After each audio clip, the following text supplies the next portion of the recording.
verify worksheet number 1. We are going to begin by looking at number 4. This one can be very difficult if you're not sure how to proceed. It's kind of long, so I chose this one because it has several different techniques that you should recognize at this point. One of them being, and I wrote on the side, when you have a monomial for the denominator.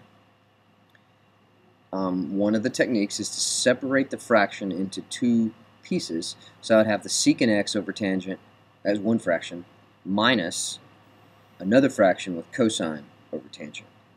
And hopefully you can do a transformation, key change flip, and then common denominators and all this other stuff, and it should give you the correct answer.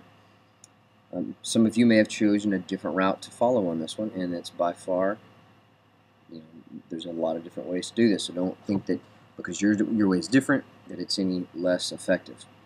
Okay, let's get started. So if we look at this one, what I did was I took the first one and I just took the fraction. Since it's one denominator, we can separate them like this. It's kind of adding or subtracting fractions backwards. We always try to find a common denominator and then put things together. Well, we can go backwards in the same way as long as there's only both fractions that we break it into keeps the same denominator. And so this time we ended up with secant x over tan x minus cosine x over tan x. Almost exactly what we started with here. The next step would be to use our reciprocal and quotient identities and convert everything into sine and cosine.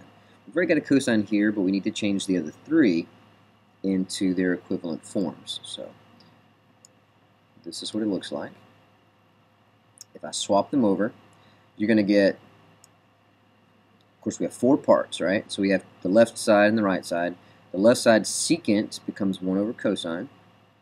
Tangent becomes sine over cosine. Cosine, of course, stays the same. I went ahead and wrote that in a fraction. And then you have sine over cosine for tangent as well. When we have two fractions, of course, a fraction over a fraction, we're going to keep change flip, and we're going to divide our fractions. And we're going to do that for both fractions and make sure we're careful and not to get things confused because there's lots of fractions involved. If you look at this, then the red boxes are equivalent and the purple boxes are equivalent. So I took the top fraction, left it the same, and I'm multiplying cosine over sine because we flipped the denominators. And the same thing for the other one. I took cosine over 1, and I'm multiplying by the reciprocal cosine over sine.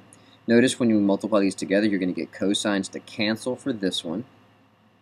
And for this one, you're going to have cosines multiplied together. So we'll still have 1 over sine minus cosine squared over sine. So fortunately, we still end up with a common denominator, which is nice.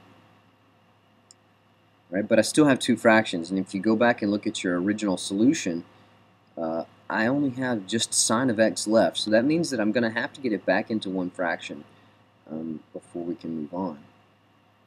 Okay, so fortunately for what we see here, and you should be able to see the solution coming at you at this point. You know what 1 minus cosine squared is, and it has something to do with the sine. So with the common denominator already set up, we're just going to create this as one fraction and look like this.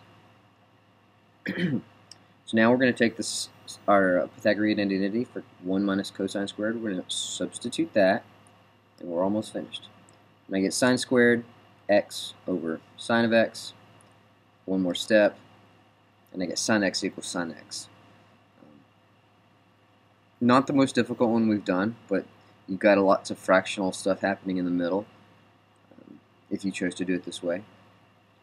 So the tip, this is a pretty important tip, that you can take a fraction that exists and you have multiple parts on top and then you have a single part on the bottom, and you can break it apart based on each numerator piece gets the same denominator, no matter how many pieces you want to break it into. Okay, and there's your solution.